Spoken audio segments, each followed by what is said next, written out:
उसके हाथ के दूसरे तरफ वही चिट्ठी थी जो उसने स्लेज पर देखी थी। टीए ने उन शब्दों को देखकर भौहें सिकोड़ी। ये सिर्फ अक्षर क्यों हैं? उसने कागज को ध्यान से देखते हुए पूछा।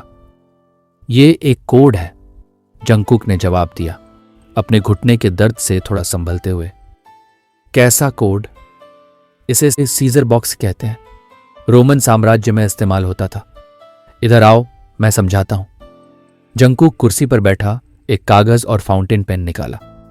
टेई की नजर उस पेन पर टिक गई। उसने कभी नहीं सोचा था कि वो ऐसा पेन देखेगा। इसमें लिखा क्या है? टाई ने कोड की तरफ इशारा किया। इसमें लिखा है जंगल की चट्टान। टेई का मुंह खुला रह गया। तुमने कैसे पढ़ा? उसने हैरानी से पूछा। जंगकुक ने अक्षरों को सीधी लाइन में लिखा। अगर अक्षर गिनो तो 16 हैं, उसका स्क्वायर रूट 4 होता है। फिर उसने शब्दों को 4-4 अक्षरों में बांटा।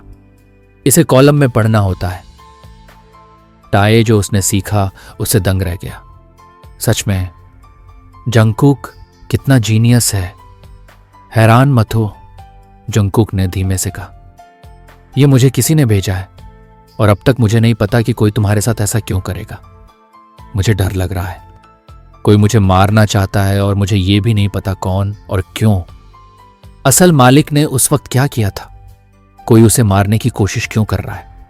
मैं तो बस कप्तान से जुड़ा राज ढूंढने आया था, लेकिन लगता है एक और रहस्य मेरा इंतजार कर रहा है। अगर मैं यहां मर गया तो क्या मैं वापस जा पाऊंगा? 17 नवंबर 1894। प्रिय डायरी। हां, मैं ही हूं। मुझे समझ नहीं आ रहा कि कहां से शुरू करूं, या शुरू करूं भी या नहीं, क्योंकि इस वक्त मैं बहुत उलझा हुआ हूं। मुझे लगता है मैं ये मिशन आगे नहीं बढ़ाना चाहता। मुझे आने वाले वक्त से डर लग रहा है और मैं ये नहीं चाहता कि सब कुछ हाथ से निकल जाए। मुझे लगता है मैं कप्तान को अब सिर्फ दोस्त की तरह नहीं, एक इंसान की तरह पसंद करने लगा हूं, और मुझे ये बिल्कुल अच्छा नहीं लग रहा, क्योंकि वो मेरे लिए सब कुछ और मुश्किल बना रहा है। मैं अपनी भावनाएं छुपाने में अच्छा नहीं हूं और मुझे ये बात भी नापसंद है, और उससे भी ज्यादा ये सोचकर दिल भारी हो जाता है कि मेरा उसके साथ कोई मौका ही नहीं। मतलब यहां तो समलैंगिक लोगों की कोई समझ ही नहीं है। इसका मतलब मैं यहां बेमानी हूं। लोग मुझे पागल या किसी साये का असर कहेंगे, बस इसलिए कि मैं अपने ही जेंडर के इंसान को पसंद करता हूं। और कप्तान, वो मेरी तरह नहीं है और वो मुझे पसंद भी नहीं करता। मुझे अपनी भावनाओं पर काबू करना सीखना होगा, इससे पहले कि सब और बिगड़ जाए। मैं और महसूस नहीं कर सकता, वरना सिर्फ दर्द मिलेगा। मैं सच में बिखर चुका हूं। उदास। किम टेह्योंग। कई दिन बीत गए हैं और मुझे अब तक उस बैंगनी नोटबुक के बारे में कुछ पता नहीं चला। तुम यहां क्यों हो? जंगकुक ने पूछा, नजर उठाए बिना। वो दर्शन शास्त्र की किताब पढ़ने में डूबा हुआ था। टेई ने फर्स्ट एड किट उसकी मेज पर रखी, जिससे जंगकुक का ध्यान गया। ये तुम्हारे पास क्यों है? ट्रेनर ने हमें फर्स्ट एड सिखाई है, तो सोचा तुम पर प्रैक्टिस कर लूं। जंगकुक के जख्म अब थोड़े ठीक थे, लेकिन पेट पर लगी चोट अभी भी दर्द कर रही थी। उसने सिर हिलाया। मिस्टर किम, मैं सच में जख्मी हूं। टे ने होंठ फुलाए। मुझे रियल चीजें चाहिए, इससे मेरी ट्रेनिंग भी अच्छी होगी, प्लीज। उसने किट खोलते हुए कहा। यह ऐसे नहीं होता। और क्या तुम्हारी और ट्रेनिंग नहीं है? शाम के 6 बज चुके हैं, सब खत्म हो गया है। प्लीज बस एक बार करने दो, प्लीज। जंगकुक समझ नहीं पा रहा था कि क्या करे। जब वो ऐसे मासूम बनता है, मना करना मुश्किल हो जाता है। ठीक है, जंगकुक ने आह भरते हुए कहा और किताब बंद कर दी। टे अंदर से बहुत खुश था। उसका यहां आने का एक और मकसद भी था। जंगकुक खड़ा हुआ और अपनी यूनिफॉर्म के बटन खोलने लगा।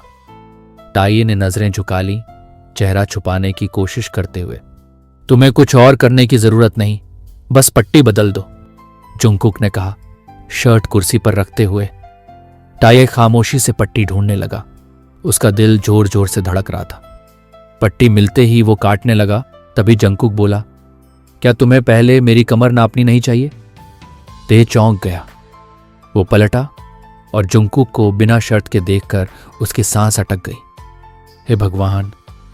उसने पुरानी पट्टी हटाई। पेट पर लंबा सिला हुआ जख्म दिखा। टे को चिंता हुई, शायद ये जख्म जंकू को उसे बचाते हुए लगा था। उसे बहुत बुरा लगा। उसने नई पट्टी लपेटनी शुरू की। तुम्हारे हाथ कांप रहे हैं, जंकुक ने धीमे से कहा। नहीं, तुम्हें वहम हो रहा है, टे ने झूठ बोला। क्या तुम घबरा रहे हो? कुछ देर खामोशी रही। ताए पट्टी ठीक करने पर ध्यान दे रहा था और जंकुक उसे देख रहा था। कप्तान, टे मैंने कहा, ये जख्म जंगल में लगे थे? जंकुक कुछ पल रुका, फिर बोला, हाँ, वहां बहुत से जाल थे, कुछ से बच गया, कुछ से नहीं। जिसने तुम्हें फंसाया वो बहुत चालाक है। ताइये ने पट्टी बांध दी। हो गया, देखा, मैं अच्छा हूं इसमें। वो हल्का सा हंसा। वो किट समेट ही रहा था कि दरवाजे पर दस्तक हुई। आओ, जंकुक ने कहा, शर्ट पहनते हुए। दरवाजा खुला। डोंगजिन अंदर आया, वही लड़का जो पिछले हफ्ते एक आत्महत्या के केस में फंसा था लेकिन बेगुनाह साबित हुआ था। अब वो पीला और कमजोर लग रहा था। शुभ संध्या सर, उसने सलामी दी। क्या मैं मिस्टर किम से बात कर सकता हूं? ताए चौंका। मैं? डोंगजिन ने सिर हिलाया। तय हिचकिचाया और जंकुक की तरफ देखा। जंकुक की आंखों में भरोसा था, जैसे वो कह रही हो, डरो मत, मैं यहां हूं।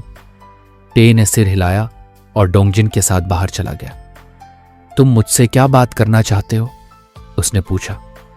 डोंगजिन अपनी उंगलियों से खेलने लगा। वो घबराया हुआ था, टे और बेचैन हो गया। सब ठीक है, टाई ने नरमी से कहा, मैं सुन रहा हूं। तेह्युंग, मुझे माफ कर दो। वो रो रहा था, कांप रहा था। ताए घबरा गया। तुम माफी क्यों मांग रहे हो? ऐसा तो कुछ। उस दिन तुम्हें मारने वाला मैं ही था। ताए का मुंह खुला रह गया। जब तुम अपने कमरे में बैग लेने गए थे, वही मैंने किया था। वो और जोर से रोने लगा। ताए के दिल में एक अजीब सा खालीपन छा गया। क्यों? तुमने ऐसा क्यों किया? उसकी आवाज में टूटन थी। मैंने तुम्हारी मदद की और बदले में यही? डोंगजिन ने सिर हिलाया और ते का हाथ पकड़ लिया, जैसे माफी की भीख मांग रहा हो। नहीं, ऐसा नहीं है। मुझे बहुत अफसोस है। मेरी ज़मीर ने मुझे चैन से सोने नहीं दिया। प्लीज मुझे माफ कर दो। टे उलझन में था। तुमसे ऐसा करने को किसने कहा? उसने पूछा। डोंगजिन ठिठक गया। कुछ सोचकर बोला, मुझे नहीं पता वो कौन है। उसने खुद नहीं कहा, लेकिन मैंने उसका नाम सुना था। ताये कांप उठा। उसकी सांस तेज हो गई। जो उसने अभी सुना था उसने उसे हिलाकर रख दिया। उसने मुंह पर हाथ रखकर पीछे कदम लिया, और क्योंकि जंकुक दरवाजे के पीछे सब सुन रहा था, वो तुरंत बाहर आया। डोंगजिन जमीन पर पड़ा था। उसकी आंखें सदमे से खुली हुई थीं और उसके सिर से खून बह रहा था। जंकुक फौरन टे के पास दौड़ा और उसे अपने ऑफिस के अंदर खींच लिया। टे को खून से उतनी परेशानी नहीं होती थी, लेकिन किसी को अपनी आंखों के सामने मरते देखना, वो बिल्कुल अलग बात थी। उसका पूरा बदन डर से कांप रहा था और डर आंसुओं में बदल गया। यहीं रहो, ठीक है? जब तक मैं न कहूं बाहर मत जाना, जंकुक ने सख्त आवाज में कहा। बाहर जाने से पहले उसने टे को एक आखिरी बार देखा। उसने कुछ सिपाहियों को बुलाया, लाश हटाने और फर्श से खून साफ करने का हुक्म दिया। बाकी सिपाहियों को पूरे कैंप और हर इंसान की जांच करने को कहा। सबके पास बंदूकें थीं, लेकिन कातिल ने साइलेंसर इस्तेमाल किया था, क्योंकि गोली की कोई आवाज नहीं आई थी। शाम के 6:30 बज चुके थे। जंकुक ने सारे सिपाहियों को मैदान में इकट्ठा किया। सब अचानक हुई मीटिंग से हैरान थे, लेकिन किसी के पास साइलेंसर नहीं था। जंकुक ने अपनी बातें कहीं और सबको जाने का इशारा किया। फिर वो सीधे तेह्युंग के पास गया। ताए कोने में बैठा था, तकिए को गले लगाए हुए। वो गहरी नींद में था। जंकुक ने राहत की सांस ली। जो कुछ भी हुआ था, उसके बावजूद ये जानकर सुकून मिला कि वो धीरे से उसके सामने घुटनों के बल बैठ गया और उसके चेहरे को देखने लगा। जागते हुए टाए मजबूत और चंचल लगता है, जिद्दी, शोर करने वाला, लेकिन सोते हुए जंकुक का नजरिया बदल गया। आज तक उसने जितने भी मर्द देखे थे, सब सख्त, रौबदार और मर्दानगी का बोझ उठाए हुए थे। इस दौर में ऐसा होना जरूरी समझा जाता था। लेकिन तहयुंग वो अलग था, खूबसूरती से अलग। और जुंगकुक मुस्कुराए बिना नहीं रह पाया। शायद यही वजह थी कि वो उसे बचाना चाहता था। वो बहुत कीमती था, जंगकुक ने बहुत धीमी आवाज में कहा, ताकि वो जाग न जाए। मैं तुम्हारी हर कीमत पर हिफाजत करूंगा, चाहे उसकी कीमत मेरी जान ही क्यों ना हो। आंखें खुलते ही अजनबी चीजों ने उसका स्वागत किया। ये उनका कमरा नहीं था। वो झटके से सीधा बैठ गया। सामने बैठे इंसान को देखकर उसकी आंखें फैल गईं। उसने अपने शरीर को ऐसे ढक लिया जैसे नंगा हो, और जंगकुक ने बस भौं उठाई। क्या तुमने मेरे साथ कुछ किया? तय चीख पड़ा, रात की बातें याद करने की कोशिश करते हुए। मैंने बस तुम्हें बिस्तर पर लिटाया था और कुछ नहीं, जंगकुक ने बिल्कुल मासूमियत से कहा। वो अब भी जंगकुक के ऑफिस में ही था, मतलब वो यहीं सो गया था। कितना शर्मनाक। लेकिन वहां तो सिर्फ एक ही बिस्तर था। तो तुम कहां सोए? टे ने किट उठाते हुए पूछा। कुर्सी पर, लंबी वाली। टे ने होंठ काटे। उसे बुरा लगा, जंगकुक शायद ठीक से सो भी नहीं पाया होगा। उसने बाल ठीक किए, खड़ा हुआ। धन्यवाद। वो झुककर सलाम करने ही वाला था कि उसे याद आया, फिक्र मत करो। उसने भरोसे वाली मुस्कान दी और टे बाहर चला गया। मैं उसके ऑफिस में सोया था। ओह गॉड, ये कितना शर्मनाक है। अगर नींद में लार गिर गई होती तो अच्छा है कि मैंने उसके एब्स का सपना नहीं देखा। ठीक है, मजाक छोड़। मैंने नोटबुक हासिल कर ली है। Detective mode on. ये सब क्या है? पूरा कोड, और वो भी पहले ही पेज पर। चलो वही ट्राई करता हूं जो उसने सिखाया था। नाम क्या था उसका? सीजर्स, स्क्वायर, कुछ भी? मुझे नहीं हो रहा। मुझे और कोई कोड नहीं आता। सब कुछ कोड ही कोड है। ये आदमी नॉर्मल है भी या नहीं? कभी कभी लगता है वो किसी और दुनिया से आया है, क्योंकि वो मेरी पूरी दुनिया बन चुका है। ओके, ध्यान दो। अभी सारे कोड छोड़ देता हूं, वरना मेरी आखिरी ब्रेन सेल भी हार मान लेगी। रुको, मेरे पास ब्रेन सेल भी थी। रुको, ये क्या उसने सच में अभी? ओह माय गॉड, इतने वक्त से वो मेरी तस्वीरें बना रहा था। मुझे अब कोई कोड समझ नहीं आ रहा। जो मैं देख रहा हूं उस पर यकीन ही नहीं हो रहा। समझ नहीं आ रहा क्या महसूस करूं। दिल बहुत भरा भरा सा लग रहा है। उसने मुझे ऐसे बनाया है जैसे उसे मेरे चेहरे की हर बारीकी याद हो। लेकिन वो मुझे ही क्यों बनाएगा? मतलब आसपास तो और भी लोग हैं, फिर मैं ही क्यों? रुको, ये किसी कमरे का नक्शा है। ये करा जाना पहचाना सा लग रहा है। रुको, ये तो मेरे पापा का ऑफिस है। इस नक्शे से साफ लग रहा है कि वो वहां बार बार गया है। लेकिन वो उस ऑफिस का नक्शा क्यों बनाएगा? रुको, ये क्या बकवास है? वो इतनी सारी बंदूकें, गोलियां, जेवरात और नशीली दवाइयों के पैकेट क्यों बना रहा है? वो घर में था, अपने कमरे में बैठा नोटबुक देख रहा था। उसने जल्दी से नोटबुक बैग में छुपाई और दबे पांव ऑफिस की तरफ बढ़ा। दीवारों के पीछे छुपकर देखने लगा कि अंदर क्या हो रहा है। मुझे यकीन है ये तुम्हारा सबसे बुरा काम नहीं है, उसके पापा की आवाज आई। टेक दिल दुख से भर गया जब उसने युंगी को लगभग फर्श पर गिरा हुआ देखा। उसका चेहरा सूजा हुआ था, साफ लग रहा था कि किसी ने जोर से मारा है। मुझे यकीन नहीं होता कि मैंने तुम्हें अपने घर में रहने दिया, पापा बोले। डैड, बस कीजिए। टे बीच में आ गया, इससे पहले कि एक और घूंसा पड़ता। उसके पापा ने हाथ पीछे खींच लिया, कपड़े ठीक किए और ऐसे बर्ताव किया जैसे कुछ हुआ ही ना हो। अपनी गड़बड़ी साफ करो युंगी, कहकर वो चले गए। टे तुरंत युंगी के पास गया, उसे उठाया और सोफे पर बैठाया। तुम ठीक नहीं लग रहे हो युंग। मैं ठीक हूं, युंगी ने हल्की मुस्कान के साथ कहा। अब उनकी मार पहले से कमजोर हो गई है। उम्र का असर है। टे को समझ नहीं आया क्या बोले। क्या इसका मतलब है कि युंगी को हमेशा से मारा जाता रहा है? मैं पूछ सकता हूं क्या हुआ? टे ने फर्स्ट एड किट ढूंढते हुए पूछा। कुछ खास नहीं, युंगी ने कहा। जो फाइलें उन्होंने बोली थीं उनमें गड़बड़ हो गई। ताई उसके पास बैठ गया और दवाइयां निकालने लगा। बस इस बात पर वो अपने ही बेटे को मारेंगे? उसने दवा में भीगा कपड़ा जख्म पर रखते हुए कहा। युंगी ने धीमी आवाज में कहा, तेयुंग, तुम्हें याद नहीं, मैं उनका बेटा नहीं। ताए एक पल के लिए जम गया। वो जानता था कि ज्यादा हैरानी दिखाना शक पैदा करेगा। मैं भूल गया था, उसने बात संभाली और जख्म पर दवा लगाता रहा। युंगी ने लंबी सांस ली। मैं मां का बेटा हूं, शादी से पहले का। मां जानती हैं कि वो मुझे बेटे जैसा नहीं मानते, लेकिन ये नहीं जानती कि वो मुझे मारते भी।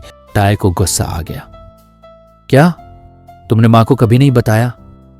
तुम्हें बताना चाहिए। कब से डैड तुम्हें मार रहे हैं, मां को पता होना चाहिए। युंगी ने उसका हाथ पकड़ लिया और उसे धीरे से बैठा दिया। प्लीज मां को मत बताना, उसकी आंखों में विनती थी। मुझे पता है वो एक पल भी नहीं सोचेंगी और डिवोर्स ले लेंगी। उससे बहुत बड़ी मुसीबत खड़ी हो जाएगी। टे के दिल में गुस्सा और तरस एक साथ भर गया। युंगी सिर्फ इस परिवार के लिए सब सह रहा था, जिसमें वो आधा ही हिस्सा था। साफ था कि उसे सालों से मारा जा रहा था, लेकिन परिवार टूटने के डर से वो खामोश रहा। टे के पास मानने के अलावा कोई रास्ता नहीं था। अभी के लिए चुप रहना ही उसकी मदद थी। तब उसने देखा कि युंगी हल्की सी शरारती मुस्कान के साथ उसे देख रहा है। क्या बात है, किस पर मुस्कुरा रहे हो? टे ने पूछा। बस अच्छा लग रहा है, युंगी बोला। अब तुम फिर से मेरी परवाह कर रहे हो। बचपन में हम कितने करीब थे, वो बोलता रहा। जेनी तो छोटी बहन मांगती थी क्योंकि वो हमारी बराबरी नहीं कर पाती थी, लेकिन जब तुम 18 के हुए तुम मुझसे दूर हो गए, शायद पापा की वजह से। सच कहूं तो जब कुछ समझ ही ना आए तो दूरी अपने आप बन जाती है। ये परिवार अपने आप में एक रहस्य है। क्या असली टेह्युंग इतना डरावना था, इतना सख्त और रौबदार? अगर ऐसा था तो बदलाव साफ है, क्योंकि टाए तो ऐसा बिल्कुल नहीं है। मुझे बस ये समझ आया, टाए ने कहा, कि दूर रहकर कुछ बदलने वाला नहीं है। आखिर हम परिवार हैं।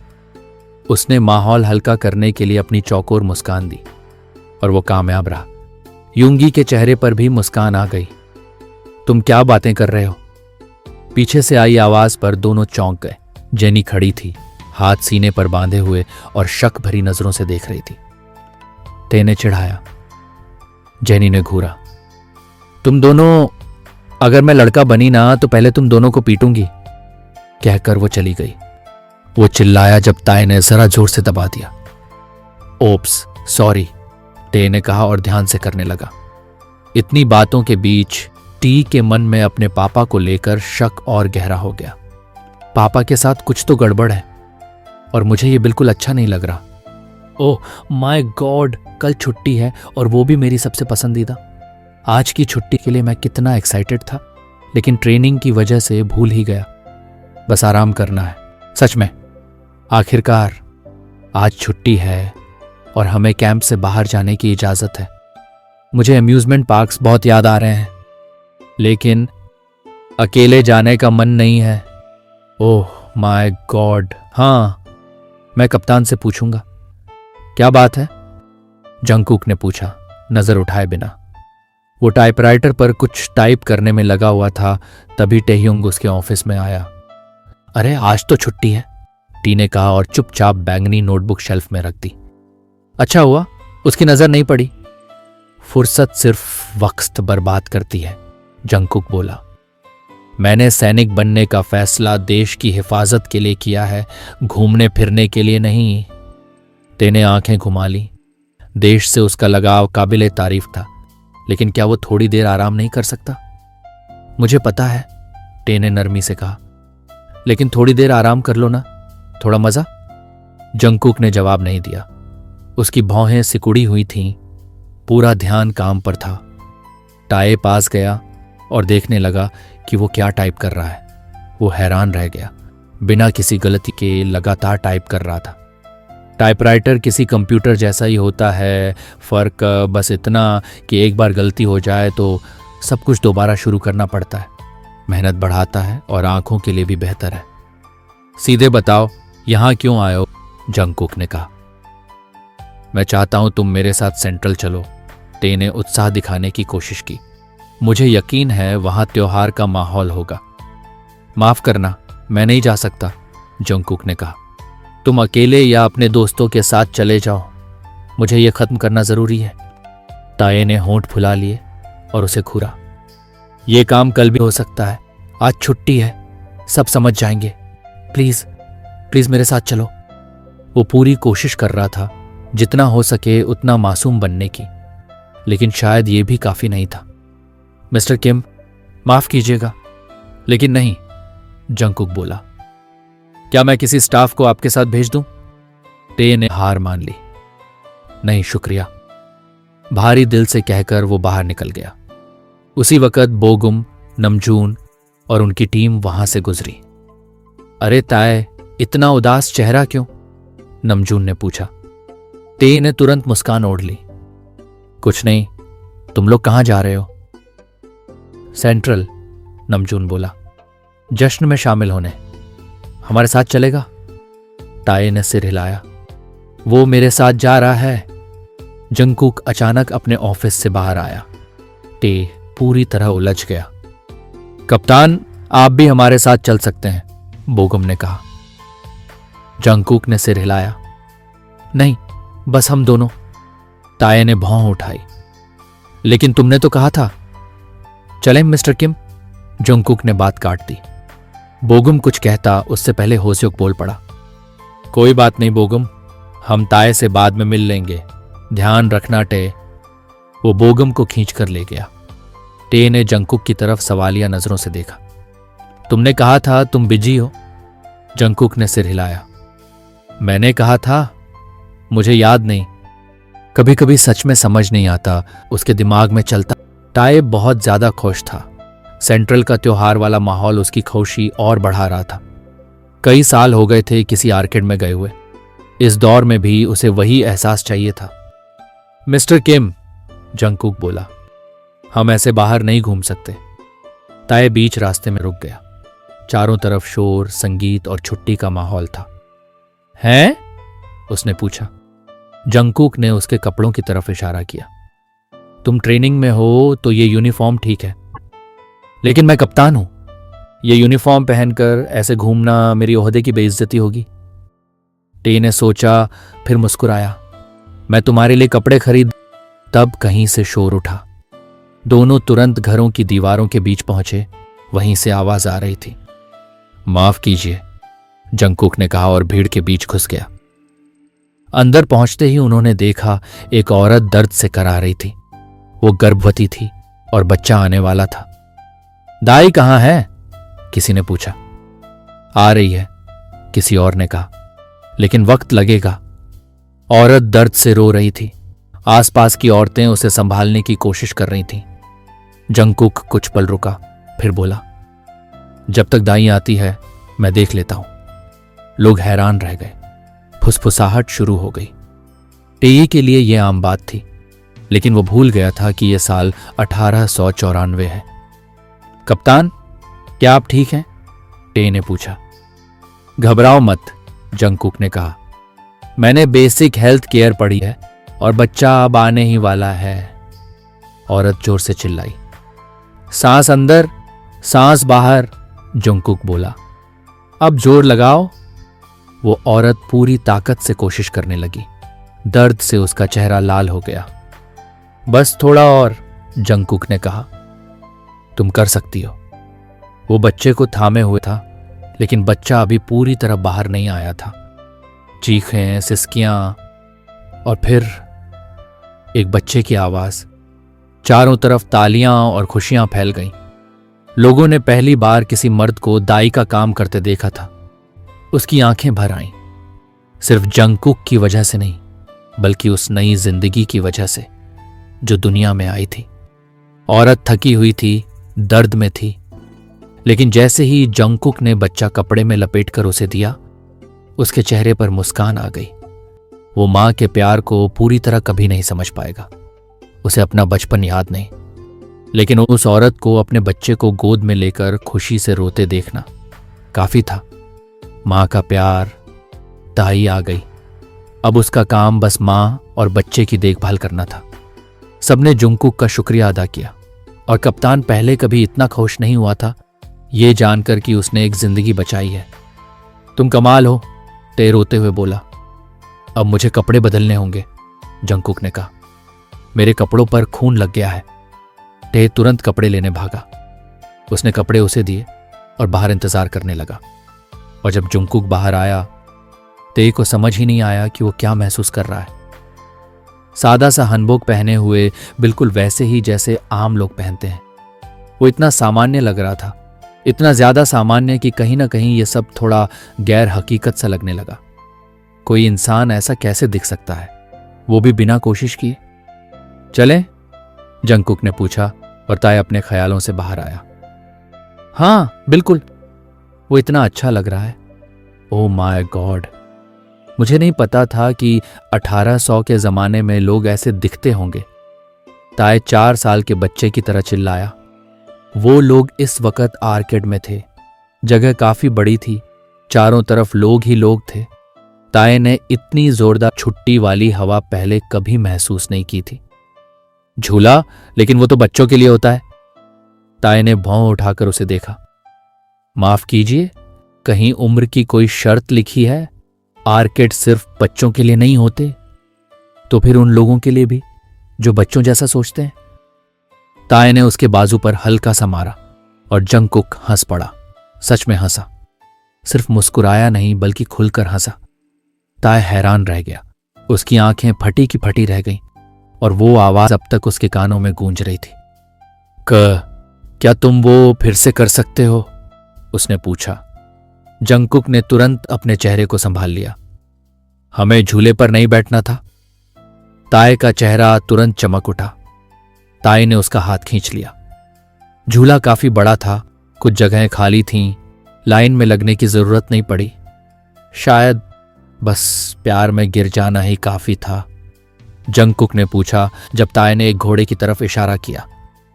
वो इन सब चीजों में नया था, बचपन में कभी आर्केड नहीं गया था। ताए भी बैठना चाहता था लेकिन उसकी शरारती तरफ हावी हो गई। जैसे ही जंगकुक घोड़े पर बैठा, ताए फुर्ती से नीचे कूद गया और झूला घूमने लगा। अरे! जंगकुक चिल्लाया जब उसे समझ आया कि क्या हो रहा है। ताए जोर जोर से हंस रहा था जंगकुक को बच्चों के बीच झूले पर घूमते देखकर। वो बिल्कुल मासूम बच्चे जैसा लग रहा था, थोड़ा सा खोया हुआ। ताए ने जल्दी से अपना फोन निकाला और उसकी फोटो ले ली, जिसमें वो पूरी तरह ठगा हुआ लग रहा था। ताए ने फोटो देखी और फिर हंस पड़ा। झूला रुक गया, लेकिन ताए की हंसी नहीं। जंगकुक उसके पास आया, नजरें अब नरम नहीं थीं, शेर जैसी सख्त। तुम्हारी ये हिम्मत? वो बोला और ताए की आंखों में आंसू आ गए, हंसी के। माफ करना, तुम बहुत मजेदार लग रहे थे। जंगकुक ने आंखें घुमा ली। मुझे मजेदार नहीं लगा। उसने सीने पर बाहें बांध ली। खुद को देखो, ताए ने फोन दिखाया। ऐसा लग रहा है जैसे अभी रोना शुरू कर दोगे। ताए फिर हंस पड़ा। आसपास के लोग उसे अजीब नजरों से देखने लगे, शायद सोच रहे थे कि इस पर कुछ सवार हो गया है। लेकिन जंगकुक बस उलझा हुआ था। उसे यकीन नहीं हो रहा था कि वो खुद को इतनी छोटी सी चीज में देख रहा है। उसने फोन हाथ में लिया, पलट पलट कर देखा, ये समझने के लिए कि यह कागज नहीं है। ये क्या चीज है? उसने पूछा। ताए को तब याद आया, वो भूल गया था कि यहां मोबाइल फोन होते ही नहीं। इसे सेलफोन कहते हैं, ताए ने समझाया और जंगकुक अब भी उसे ध्यान से देख रहा था। Cell phone? ताए ने सिर हिलाया। इससे अपनों को संदेश भेजते हैं और तस्वीरें भी लेते हैं। जंगकुक ने हैरानी से देखा। तस्वीरें? क्या ये डैग्यूरियोटाइप नहीं है? अब ताए की बारी थी भौहें सिकोड़ने की। क्या? डैग्यूरियोटाइप, उससे भी तस्वीरें ली जाती हैं, लेकिन ये बहुत छोटा है और काफी आगे का। ताए का मुंह खुला का खुला रह गया। तुमने ये कहां से देखा? ताए के पास कोई जवाब नहीं था। उसने जल्दी से फोन वापस जेब में रख लिया। अब अगली सवारी कौन सी? उसने बात बदल दी और शुक्र था कि जंगकुक ने और सवाल नहीं किए। दोनों इधर उधर घूमते रहे, दाएं बाएं, हर तरफ। जंगकुक अब पहले से ज्यादा खुला खुला और खुश लग रहा था। काफी घूमने के बाद भूख लग गई। मुझे भूख लगी है, पहले कुछ खा लेते हैं, ताय ने कहा और जंगकुक ने हामी भरी। एक साधारण सी खाने की जगह पर रुके। भीड़ देखकर लगा कि खाना अच्छा होगा और ऑर्डर आया। ताय पैसे देने वाला था लेकिन जंगकुक ने रोक लिया। अभी कपड़े तुमने दिलाए थे, इस बार मुझे करने दो। खाते खाते ताय के दिल में एक सवाल उठा। कैप्टन, हम, जंगकुक ने मुंह में खाना चबाते हुए कहा, क्या तुम जलन महसूस कर रहे थे? जंगकुक अचानक रुक गया। उसने सिर उठाकर ताय को देखा। अभी थोड़ी देर पहले जब बोगम ने मुझे बाहर चलने को कहा था। जंगकुक ने पानी पिया। मुझे जलन क्यों हुई? ताय को खुद नहीं पता था कि क्या कहे। वो तो बस तुम्हारा दोस्त है ना? ताय का दिल धक से रह गया। हाँ, दोस्त है, लेकिन वो बहुत हैंडसम है। उसकी मुस्कान, उसकी आंखें, सब कुछ। ताय चुप हो गया जब उसने देखा कि जंगकुक चाकू से गोश्त बहुत जोर से काट रहा था। सब ठीक है? ताय हंसा। गोश्त ने क्या बिगाड़ा है? कुछ नहीं, बस सख्त है। जबकि गोश्त बिल्कुल भी सख्त नहीं था। ताय मुस्कुराकर खाने लगा। थोड़ा आराम करने के बाद फिर घूमने लगे। इस बार सवारी जंगकुक ने चुनी। उसने ऊपर फेरिस व्हील की तरफ इशारा किया। ताय ने निगल लिया। चलो, उसने खुद को संभालते हुए कहा। लाइन में खड़े थे। ताय चुप था। सब ठीक है? जंगकुक ने पूछा। थोड़ा डर लग रहा है, ऊंचाई से। तो कुछ और? नहीं, मैं कर लूंगा। जंगकुक ने उसका पसीने से भीगा हाथ थाम लिया। बस मुझे देखो। ताय का दिल बेकाबू हो गया। ऊपर पहुंचते ही झूला चल पड़ा। ये खुले झूले थे, बस सीट और रेलिंग। ताई हल्का सा कांप गया। मैंने कहा था बस मुझे देखो, जंगकुक ने कहा। कुछ नहीं होगा, आंखें बंद करो, गहरी सांस लो। ताय ने आंखें बंद की, धीरे धीरे खोली और जो देखा उसने उसे चुप कर दिया। पूरा इलाका सामने था। न ऊंची इमारतें, न शोर, न धुआं, बस लोग, रोशनी और सुकून। ताय का दिल भारी हो गया। काश भविष्य इसे देख पाता, काश हम इसे संभाल पाते, तो शायद उसे इतना अफसोस ना होता। अब वो खुद से वादा कर चुका था कि जब वो भविष्य में वापस जाएगा तो कुदरत को बचाने के लिए जो कुछ भी कर सकता है करेगा। उसने वादा किया था। ताय ने बगल में देखा। थोड़ी देर पहले जितनी उदासी उसके दिल में थी, उतनी ही गहरी खुशी अब उसे जंगकुक को देखकर महसूस हो रही थी। वो आंखों से मुस्कुरा रहा था। होंठों पर एक सच्ची सुकून भरी मुस्कान थी। सामने के नजारे को देख रहा था और सच में बहुत खुश लग रहा था। एक पल में ही ताय आगे झुका और उसके गाल पर हल्की सी चुम्मी दे दी। जंगकुक चौंक गया, लेकिन ताय उससे भी ज्यादा हैरान था। मैं माफी चाहता हूं, मेरा मतलब नहीं था। बस जब मैं खुश या ज्यादा उत्साहित होता हूं तो अपने आप हो जाता है। और आज तुम सच में बहुत क्यूट लग रहे थे। मैं बस खुश हूं कि तुम मुस्कुरा रहे हो। और जंगकुक ने उसके शब्दों को शब्दों से नहीं, अपने होंठों से रोक लिया। ताय सन्न रह गया। उस एहसास में कुछ ऐसा था जो उसने पहले कभी महसूस नहीं किया था। पेट में जैसे तितलियां उड़ने लगी हों। और फिर वो खुद को उस किस का जवाब देते हुए पाया। होंठ एक साथ, जैसे एक दूसरे की चाल जानते हो। गलत था, फिर भी सही लग रहा था। ताय को रोना आ रहा था। दिल भावनाओं से भर गया था। ख्याल बिखर चुके थे और बस यही महसूस हो रहा था कि उनके होंठ कैसे एक लय में हिल रहे हैं, जैसे वो एक दूसरे को पहले से जानते हों। इतना अच्छा कभी नहीं लगा था। न ये पता था कि वो कब रुकेंगे या क्या वो रुकना भी चाहते थे। जब वो अलग हुए तो माथा माथे से टिक गया। दोनों की सांसें तेज थीं। दिल की धड़कनें कानों में गूंज रही थीं। कैप्टन, यहां सिर्फ हम दो हैं, मुझे जंगकुक कहो। ताय का दिल उछल गया और बिना सोचे उसने फिर से उसके होंठों की तरफ झुकाव किया। इस बार न कोई हद थी, न औपचारिकता, न झिझक, न सवाल, न सही न गलत। बस दो रूहें जो धीरे धीरे एक दूसरे के दिल तक पहुंच रही थीं। भीड़ के बीच चलते चलते दोनों थक चुके थे। हर सवारी, हर खेल आजमा लिया था। जंगकुक पीछे से ताय को देख रहा था। जो आगे चल रहा था और तेज कदम बढ़ा रहा था। वो मुस्कुराए बिना नहीं रह सका। इतनी खामोशी उसे अजीब भी लगी और प्यारी भी। इतने चुप क्यों हो? जंगकुक ने पूछा। फेरिस व्हील के बाद दोनों के चेहरे लाल थे और दिल अब भी तेज धड़क रहे थे, लेकिन ताए ज्यादा शर्माया हुआ लग रहा था और जंगकुक को वो बहुत प्यारा लगा। ताए उसकी आंखों में देख भी नहीं पा रहा था। हो, थोड़ी देर पहले कितने बोल रहे थे और अब एकदम चुप। क्या तुम अब भी उसकी? ताए ने तुरंत उसे मारा। चुप रहो। जंगकुक हंस पड़ा। उसे जवाब मिल चुका था। थोड़ी दूर पर दो छोटे बच्चे थे, शायद 7 साल के। उनकी बातें साफ सुनाई दे रही थीं। मिन्नी, मुझे अब भी भूख लगी है, छोटा सा लड़का बोला, पकौड़ी के छोटे से टुकड़े को देखते हुए। मुझे भी ताए, लेकिन घर वालों के लिए बचाना होगा। लड़के ने उदास होकर मुंह बनाया। अगर मैं अमीर होता तो ढेर सारी पकौड़ियां खरीदता। जंगकुक समझ नहीं पाया कि ताए अचानक क्यों रुक गया। वो बच्चों को दूर से देख रहा था। उसकी आंखों में नमी थी। सब ठीक है? ताए चौंक गया और जल्दी से आंसू पोंछ लिए। हाँ, बस किसी की याद आ गई। ताए ने पास की दुकान देखी। वहां पकौड़ियां मिल रही थीं। 2 डिब्बे पकौड़ी देना, सादा स्वाद। ऑर्डर मिलते ही वो बच्चों के पास गया, जो अभी भी एक टुकड़े को संभालकर बांट रहे थे। हाय, ताए ने मुस्कुराकर कहा। बच्चे डर गए, एक दूसरे के पीछे छुप गया। अरे नहीं, डराने का मतलब नहीं था।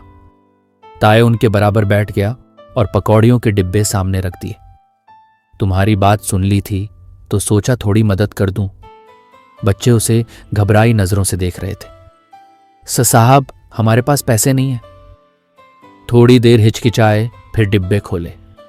ताए का दिल खुश हो गया जब उनकी आंखें चमक उठीं। मिन्नी, ये तो बहुत अच्छा लग रहा है, एक ने फुसफुसाया।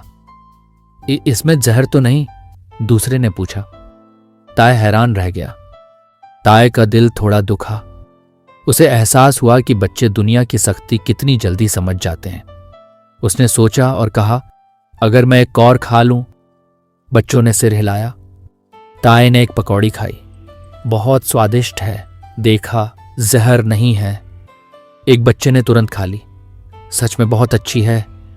दूसरे ने भी खा ली। अब भरोसा हुआ? ताए ने पूछा। बच्चों ने हां में सिर हिलाया। हर कोई बुरा नहीं होता, दुनिया में अच्छे लोग भी हैं। बस भरोसा करना सीखो, लेकिन सावधान भी रहो। एक बच्चे ने उसे गले लगा लिया। धन्यवाद साहब। ताए का दिल भर आया। दूसरे ने भी गले लगा लिया। उसने दोनों को कसकर थाम लिया, चेहरे पर बड़ी सी मुस्कान के साथ। थोड़ी देर बातें हुईं और बच्चे पकौड़ियां लेकर चले गए। ताए खड़ा हुआ। दिल थोड़ी देर पहले भारी था। उसे जिमिन की याद आ गई। वो भी ऐसे ही थे। उसे बहुत याद आया, लेकिन अब दिल थोड़ा हल्का था। उसने पीछे देखा। जंगकुक अकेला खड़ा था, उसे प्यार भरी नजरों से देखते हुए। नजरें मिली और दिल फिर धड़क उठा। उस किस की याद फिर लौट आई। ताए ने जल्दी से नजरें हटा ली और घबरा गया जब जंगकुक उसकी तरफ आया। तुमने बहुत अच्छा किया, जंगकुक बोला। ताए अब भी उसकी आंखों में नहीं देख पा रहा था। धन्यवाद। उसका दिल पलट गया। पहली बार उसने उसका नाम लिया था। क्या तुम मुझ पर भरोसा करते हो? ताए रुक गया। भरोसा? सच तो यह था कि पहली मुलाकात में ही उसने अपना दिल उसके हवाले कर दिया था। हां? जंगकुक ने उसका हाथ पकड़ा और उसे घोड़े पर बैठाया। ताए ने यह नहीं पूछा कि वो कहां जा रहे हैं। उसे भरोसा था। वो एक अनजानी राह पर चले गए। चारों तरफ पेड़ थे, जैसे जंगल हो। थोड़ी देर बाद वो रुक गए। ये जगह? ताए ने पूछा। जंगकुक चुप रहा। बस उसका हाथ थामे रहा। टहनियों को हटाया। तुम क्या कर रहे हो? ये तो। और फिर रास्ता खुला। ताए की आंखों के सामने बस एक सांस रोक देने वाला मंजर था। ताए ने यह नहीं पूछा कि वो कहां ले जा रहा है। उसे उस पर भरोसा था। वो एक अनजान रास्ते पर चले गए। चारों तरफ बहुत सारे पेड़ थे, तो ताए को लगा कि शायद वो किसी जंगल की तरफ आ गए हैं। ज्यादा देर नहीं लगी और वो अपनी मंजिल तक पहुंच गए। लेकिन ताए के लिए सब कुछ अब भी साफ नहीं था। हम कहाँ हैं? उसने पूछा। जंगकुक खामोश रहा, बस उसका हाथ था मेरा। वो उसे उस तरफ ले गया जहां बहुत सी टहनियां रास्ता रोके हुए थीं। तुम क्या कर रहे हो? ये तो बंद रास्ता लगता है। और फिर टहनियां हटते ही ताए की नजर एक हैरान कर देने वाले मंजर पर पड़ी। वो एक ऊंची चट्टान के ऊपर थे और सामने का नजारा किसी ख्वाब से कम नहीं था। नीचे फैली जमीन को देखते हुए ऊंचाई डराने वाली थी, लेकिन नीचे की खूबसूरती सब भुला रही थी। शहर की लाइट्स नहीं थीं, वहां मशालें थीं, नाचते लोग थे, रंग बिरंगी झंडियां थीं। फेरिस व्हील से उसने ये सब देखा था, लेकिन यहां से नजारा कहीं ज्यादा साफ और गहरा था। ये बहुत अच्छा है, ताए मुस्कुराते हुए बोला। उसे ऊंचाई से डर लगता था, लेकिन यह खूबसूरती उसे बांधे हुए थी। जंगकुक उसके पास जमीन पर लेट गया। यहां लेट जाओ, उसने बगल की जगह थपथपाई। ताए भी लेट गया, लेकिन उसके बाद की खामोशी उसे चुभने लगी। इतनी खामोशी कि जैसे कानों में गूंजने लगी हो। याद है? जंगकुक ने कहा, आंखें आसमान के तारों पर टिकाए हुए, जब मैंने कहा था कि मुझे तुम पसंद हो? मैं मजाक नहीं कर रहा था। ताए जैसे जम गया। दिमाग ने काम करना बंद कर दिया, लेकिन दिल की धड़कनें उसके कानों में साफ सुनाई दे रही थीं। वो बाहर से खामोश था, लेकिन अंदर से चीख रहा था। मुझे सच में तुम पसंद थे, जंगकुक बोला, लेकिन तब मैं उलझन में था, क्योंकि ताए ने उसकी बात काट दी।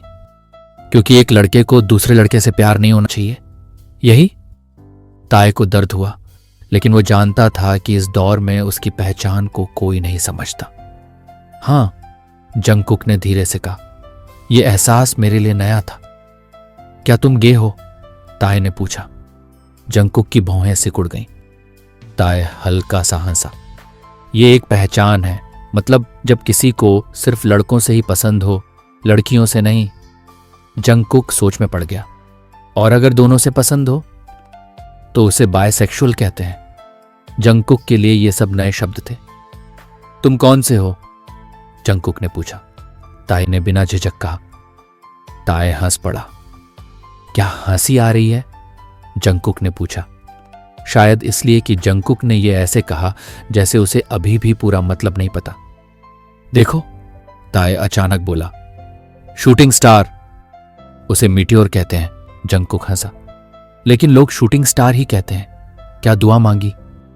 ताए रुक गया। उसके पास बहुत सी ख्वाहिशें थीं, महंगे कपड़े, नामी बैग, जेवर, एक बड़ा नाम। लेकिन अब वो सब उसे नहीं चाहिए था, क्योंकि उसकी सिर्फ एक दुआ थी।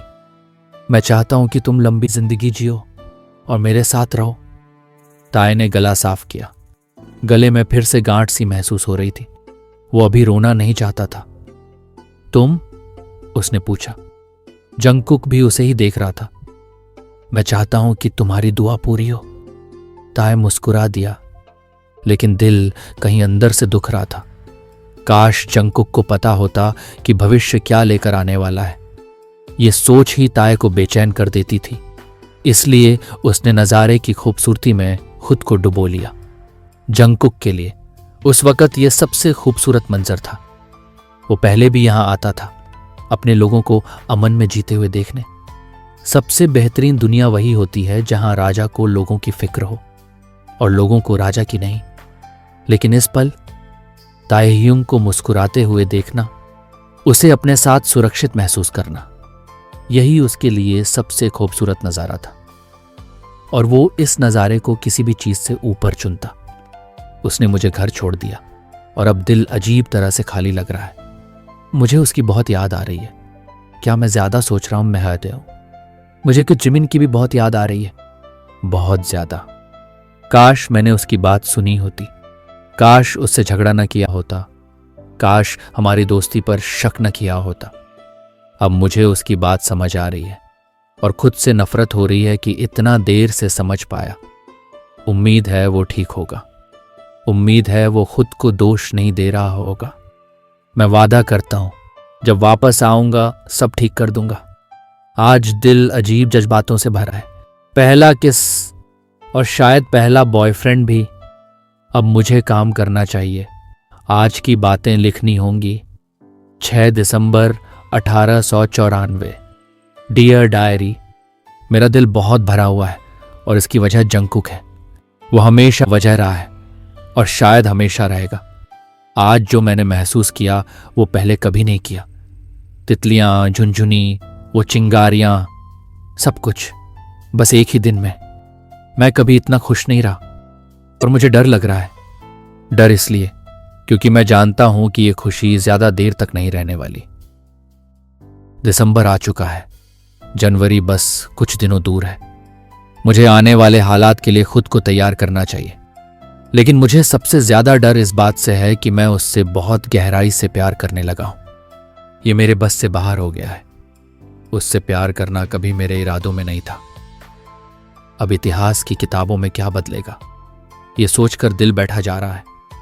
मुझे ये भी अच्छा नहीं लग रहा कि एक दिन मुझे उसे अलविदा कहना होगा। सिर्फ सोचने से ही दिल दुखता है। मैंने खुद से वादा किया था कि अपने जज्बातों पर काबू रखूंगा, लेकिन यह बहुत मुश्किल है। कब मेरे एहसास इतने गहरे हो गए। प्यारी परी, मैंने उसकी लंबी उम्र की दुआ भी मांगी है। पता नहीं तुमने सुनी या नहीं, लेकिन उम्मीद है सुनी होगी। प्लीज उसे पूरा करना, प्लीज, क्योंकि इस हाल में उसे खोने का डर मुझे खा रहा है। क्या तुम कम से कम। सिपाहियों ने फौरन खुद को संभाल लिया। जंगकुक सख्त मिजाज के थे। सब उन्हें थोड़ा डराने वाला मानते थे, मगर एक बेहतरीन मिसाल भी। उन्हें पता था कि वो कितना गुस्सा कर सकते हैं, इसलिए कोई भी उस तरफ को बाहर लाने की कोशिश नहीं करता था। Good morning captain. जंगकुक ने हल्का सा सिर हिलाया, बस इतना ही। सब आदी थे, वो कभी सलाम का जवाब नहीं देते थे, मगर आज कुछ अलग था। गुड मॉर्निंग, ट्रेनिंग कैसी चल रही है? सब ठीक है? सिपाही एकदम जम गए। क्या सच में उन्होंने सही सुना? कैप्टन ने उन्हें वापस सलाम किया। जी सर, सब ठीक है सर। सबने सलामी दी और जंगकुक ने फिर सिर हिलाया। वो मुस्कुराते हुए आगे बढ़ गए। हमें क्या वही कैप्टन दिखे? मुझे भी समझ नहीं आ रहा। क्या उन्होंने मुस्कुराया? शायद उन पर किसी चीज का असर हो गया है। सिपाही आपस में फुसफुसाने लगे। ये उनके लिए बिल्कुल नया था। जंगकुक मैदान के दूसरे हिस्से की तरफ चले गए, किसी खास को देखने। 1 महीना और 1 हफ्ता हो चुका था। बस कुछ ही दिन बचे थे और ट्रेनिंग खत्म होने वाली थी। उन्होंने ताई को देखा, अपने कुछ साथियों के साथ स्पैरिंग करता हुआ। पिछले कुछ हफ्तों में वो काफी बेहतर हो गया था। अब पानी का ब्रेक था। जंगकुक अपनी दूसरी जांच खत्म कर चुके थे, अब बस ट्रेनीज पर नजर रखनी थी। ताई को अभी तक उनकी मौजूदगी का एहसास नहीं हुआ था। वो पसीना पोंछ रहा था और पानी पी रहा था। स्पैरिंग में तुम अच्छे हो। आवाज सुनते ही ताई चौंक गया। जंगकुक पास आ चुके थे। ताई ने तुरंत खुद को संभाला। उसे लगा वो बहुत बुरा दिख रहा होगा। मैं नहीं तो। उसने अपने बाल ठीक किए। तुम्हें बाल ठीक करना कब से आ गया? ताई ने भौं उठाई। क्या? अच्छा, दिखना बुरा है क्या? अगर मेरे लिए है तो जरूरत नहीं, तुम वैसे ही बहुत खूबसूरत हो। जंगकुक की बात सुनकर ताई ने नजरें फेर ली। वो फिर से घबरा गया था। ट्रेनर की आवाज आई और सब लौट गए। जंगकुक ट्रेनर के पास गए और कान में कुछ कहा। थोड़ी देर बाद ट्रेनर ने ऐलान किया, ठीक है सब लोग, एक और स्पैरिंग राउंड होगा। इस बार आपका मुकाबला कैप्टन जियो से होगा। सिपाहियों में हलचल मच गई। सब घबराए हुए थे। उन्हें पता था कैप्टन कितने माहिर हैं। कौन पहले आएगा? बोगम ने हाथ उठाया। बाकी सिपाही उसकी हिम्मत देखकर दंग रह गए। जंगकुक के चेहरे पर कोई भाव नहीं था। वो ताई को चुनना चाहते थे, मगर अब मुमकिन नहीं था। यह सिर्फ दोस्ताना मुकाबला है, स्किल्स देखने के लिए, कोई मनमुटाव नहीं। बाकी सब किनारे हो गए। जंगकुक और बोगम बीच में थे। ताई को हल्की सी बेचैनी होने लगी, पता नहीं क्यों, और यही बात ताई को परेशान कर रही थी। बस ये दुआ है कि बात ज्यादा आगे न बढ़े। मुकाबला शुरू हुआ। मोड़, पकड़, पलटवार, माहौल धीरे धीरे भारी होता जा रहा था। बोगम को एक मौका मिला। उसने तेजी से बाजू पकड़ा और जंगकुक को जमीन पर गिरा दिया। भीड़ हैरान हो गई और तालियां बजने लगी, मगर मुकाबला अभी खत्म नहीं हुआ था। जंगकुक उठे और पसीने की वजह से अपनी शर्ट उतार दी। भीड़ और जोर से चिल्लाई। ताई का दिल फिर से तेज धड़कने लगा। बोगम ने भी अपनी शर्ट उतारी। जंगकुक के होठों पर हल्की सी मुस्कान आई। क्या तुम्हें ताएह्युंग पसंद है? जंगकुक ने अचानक पूछा। उनकी बात सिर्फ दोनों सुन सकते थे। मुकाबला फिर शुरू हुआ। पकड़ जकड़, दर्द भरी हरकतें। जंगकुक के लिए यह कुछ भी नहीं था। वो सालों से लड़ते आए थे। अब दर्द का क्या? बोगम ने उनकी गर्दन पकड़ ली। खैर, क्या तुम्हें पसंद है? जंगकुक फुर्ती से उसकी पकड़ से निकले और पल भर में हालात पलट गए।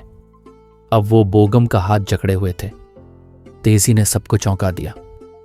कब से सवाल ही जवाब बन गया? बोगम हंस पड़ा। अभी से। उसे परवाह नहीं थी कि वो अनौपचारिक बात कर रहा है। आखिर दोस्ताना मुकाबला था। अगर मुझे वो पसंद हो तो? बोगम ने जंगकुक का हाथ मोड़ा। हल्का सा दर्द हुआ। नसों पर वार था। मगर जंगकुक तेज और समझदार थे। माफ करना, पर मुझे नहीं लगता अब तुम्हारे पास कोई मौका है। उन्होंने बोगम की पकड़ का फायदा उठाया और उसे ऊपर उछाल दिया। बोगम की रिफ्लेक्स अच्छी थी। वो ठीक से जमीन पर उतरा। उसने हाई किक मारी, मगर जंगकुक ने पैर पकड़ लिया और उसे जमीन पर पटक दिया। Time up! दोनों हाँफ रहे थे। भीड़ ने जोरदार तालियां बजाईं। जंगकुक ने हाथ बढ़ाया। अच्छा मुकाबला कैप्टन। बोगम ने हाथ पकड़ा और खड़ा हो गया। अगला ट्रेनिंग सेट शुरू होने वाला था तभी ताए जंगकुक के पास आ गया। आप ठीक हैं? जंगकुक बालों से पानी झाड़ रहे थे।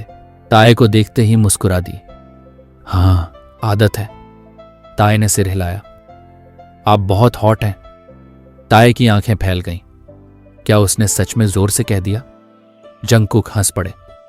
मुझे पता है। अब अपनी ट्रेनिंग पर जाओ, शुरू हो रही है, जंगकुक ने कहा। ताए ने मुंह बना लिया। शरीर दुख रहा है, कल कर लूं? नहीं जान, तुम आने वाले सिपाही हो। ताए रुक गया। दिल बहुत तेज धड़कने लगा। आपने मुझे जान कहा? जंगकुक ने कंधे उचका दिए। बुरा लगा? मुझे लगा हम साथ हैं। ताए ने गहरी सांस ली। वो अपनी मुस्कान रोक नहीं पाया। काश जंगकुक जान पाते वो उसे कितना बेचैन कर रहे हैं। नहीं जान। दोनों हंस पड़े। Excuse me. पीछे से एक औरत की आवाज आई। दोनों ने पलट कर देखा। ताए के लिए चेहरा अनजान था, जंगकुक के लिए नहीं। भीड़ देखने लगी। वो औरत बहुत खूबसूरत थी। सब सोचने लगे, ये कौन है? मैं दखल के लिए माफी चाहती हूं। क्या मैं थोड़ी देर के लिए जंगकुक को ले जा सकती हूं?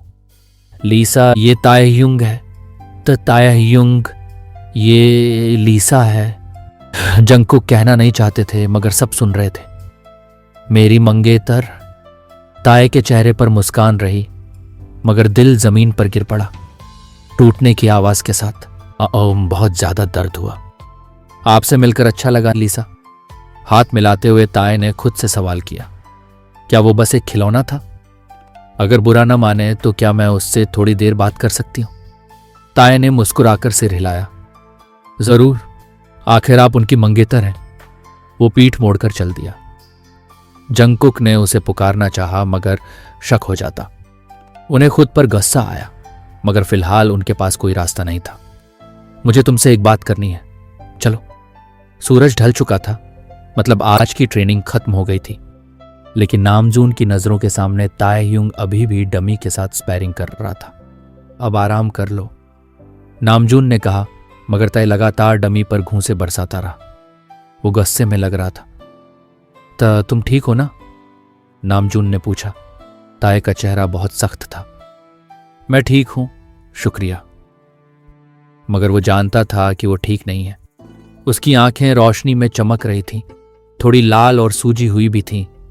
क्या वो रो रहा था? ठीक है, अगर किसी चीज की जरूरत हो तो मुझे बुला लेना। इतना कहकर नामजून चला गया। दरवाजा बंद होते ही ताए ने खुद को संभालना छोड़ दिया। उसका जिस्म जमीन पर गिर पड़ा। उसके पैर काफी देर से कांप रहे थे, मगर वो उस एहसास को नजरअंदाज कर रहा था। अब उससे और नहीं हुआ। आंसू फिर से उसके गालों पर बहने लगे। दिल बहुत ज्यादा दर्द कर रहा था। क्या मैं इतना बेवकूफ हूं? शायद हां। उसने मुझे पहले ही चोट पहुंचाई थी, फिर भी मैंने उसे एक और मौका दे दिया। मैं कितना बेवकूफ हूं। मुझे खुद से नफरत हो रही है। सब मेरी ही गलती है। उससे मोहब्बत करना कभी प्लान में नहीं था, मगर फिर भी हो गया। जब उसकी पहले से मंगेतर थी तो उसने मुझे चूमा कैसे? मुझे उससे इतनी नफरत हो रही है।